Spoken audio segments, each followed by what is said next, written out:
Today we are with Dr. Ioannis Goumas, the head of the Division of Urology at the Beato Matteo Institute in Vigevano, Italy. He will share with us his expertise in the field of urology, with a specific focus on urinary stone condition and treatments.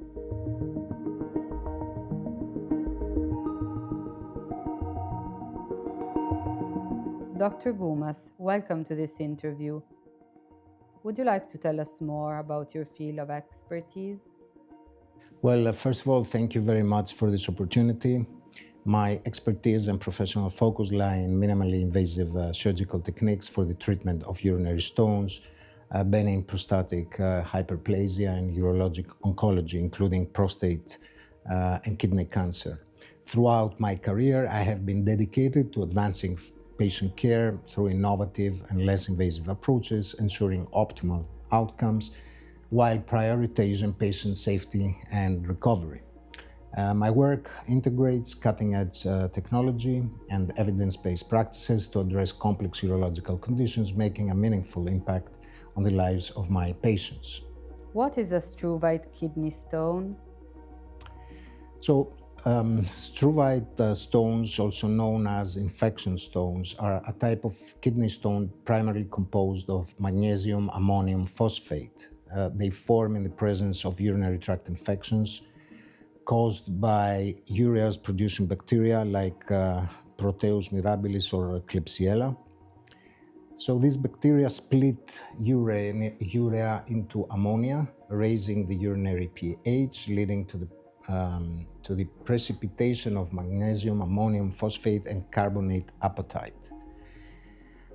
They account approximately for 10-15% of all urinary stones.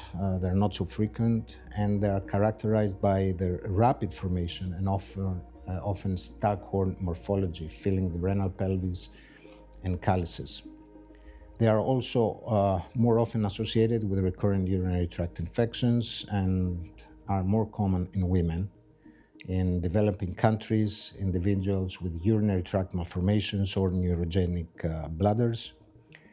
And the consequences of struvite stones can be severe, including pain, fever, sepsis, chronic renal failure, and high recurrence rates if not completely removed.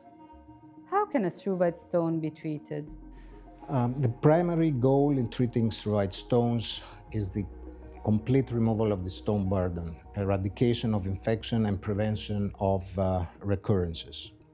Surgical intervention should be as minimally invasive as possible, aiming to maximize outcomes while minimizing complications such as bleeding, sepsis, and renal tissue damage. The gold standard for treating large struvite stones, particularly staghorn calculi, is percutaneous nephrolithotomy combined with target antibiotic therapy. PCNL is a minimally invasive procedure that involves accessing and removing stones directly from the kidney through a small flank incision. And due to the complex morphology of struvite stones, multiple percutaneous tracts may be required, which can increase the risk of bleeding.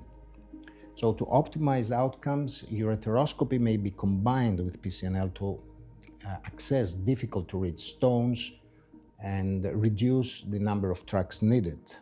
And this approach ensures effective stone clearance while prioritizing patient safety and reducing the risk of complications. Can you please share your surgical experience in treating patients with struvite stones? The procedure begins with the patient in a supine oblique position, allowing both percutaneous and retrograde access, and initial ureteroscopy is performed, followed by percutaneous punctures under ultrasound and fluoroscopic guidance to access the renal cavities. Multiple punctures, as I said before, may be necessary due to the stone's complexity, and pus is often drained during this process. The tracts are dilated and accesses are placed to facilitate instrument insertion. Simultaneous antegrade and retrograde nephroscopy is conducted using the advanced combined ultrasonic and ballistic lithotripsy devices and high-power holmium laser to fragment the stone. Then the fragments are removed in a single session, improving the stone-free rate and reducing complications.